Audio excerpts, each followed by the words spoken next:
Welcome to Glow Yoga and your yoga journey. In this video, I would love to share a few simple tips on how to modify Glow Flow a Vinyasa style class. Either you're a beginner or you just may be tired, you have injuries, there's always a way to make your practice match your needs. Glow Flow class is all level, yet it's on the more challenging side. It's not fast-paced, it's moderate, slow, very mindful, very conscious. Though you have opportunities to get side planks, crow poses, inversions, core exercises. So depending on how much energy you have or where you are on your yoga journey, please follow these few simple tips on how to make your practice joyful, pleasant, and the most sustainable. One thing I want everybody to learn and always remember that you don't have to be flexible to do yoga. It's not about any poses. And it's definitely not about any celebrity teachers. Yoga is a tool to expand our potential. Physical, yes. Mental, emotional. It's a tool for us to little by little reach our full potential. Maybe that's your goal, is to be more physically strong and flexible. Maybe you want to be more self-aware. Maybe you want to be more brave. Yoga has a beautiful philosophy, not just a physical practice. The greatest thing about yoga practice is that, unlike many other exercises, you can start it at any age. At any age, you will benefit from it. And by the age of 100, you can be a badass yogi flipping on your head. If that's your goal, it's possible.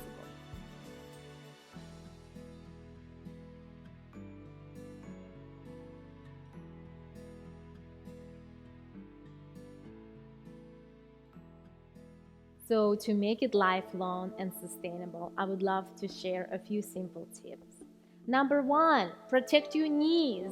Here at Glow, we provide knee pads. Don't hesitate, just grab one and place a knee pad somewhere in the second half of your mat.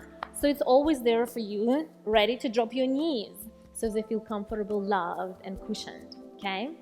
Number two, your wrists.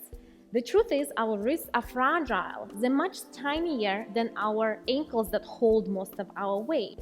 So in the yoga practice, we often take plank pose, downward facing dog. We often put all of our body weight into our wrists. So there's three different things you should alternate with your hands in every yoga class. Think about third, and third. Third of the class, you will be using your hands simply like that, with the fingers spread wide, fingers pressed into the mat, index fingers facing forward, index fingers parallel. That's how you're gonna hold your weight. One variation. Second variation that you'll use third of any class is on your finger pads. You will press your fingers straight. This will protect and strengthen your wrists, and you'll use some of the poses to your liking. You choose when to do it, and hold your weight on your finger pads. And the third variation is your fists. So you hold on your fist with your thumbs facing forward. You can do a lot of poses from your fists, downward facing dog planks, side planks. So you choose when to alternate it, when to use palms, when to use finger pads, and when to use the fist. But please do not practice the whole class just on your palms. It's unsustainable. Protect yourself, make your wrist stronger, make it a truly lifelong practice. And my favorite to-go-to modification is to use my knees and tabletop instead of planks and downward facing dogs. This will make your flow class 5 times easier. In tabletop, teacher calls out for downward facing dog. You feel tired, you just stay. You stay in tabletop if you feel tired, if you have any wrists, shoulders, any injuries, any pain, any discomfort. And throughout the class, when students come to downward facing dog, to strengthen, to lift the leg up, to transition and step it in between, you can do that from tabletop.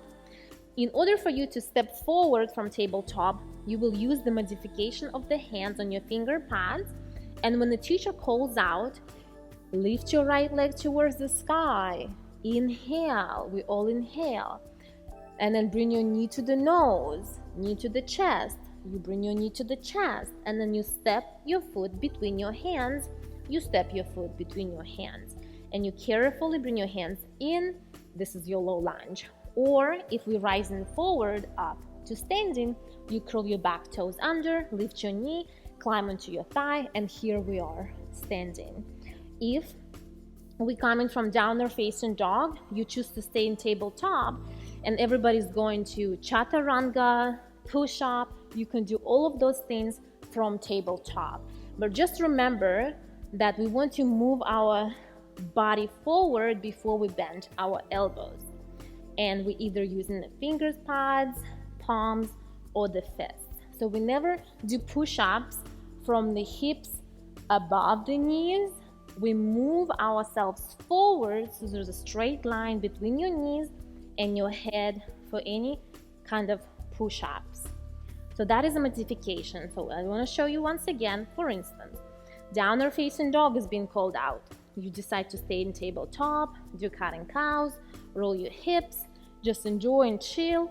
And then leg lifts calls out. You lift your leg, you prepare yourself on your finger pads, knee to the nose being called out. You bring your knee to the nose, step your foot forward between your hands. You can also help with your hands, put your foot forward, and then you curl your toes under, slowly, carefully, you rise up to standing.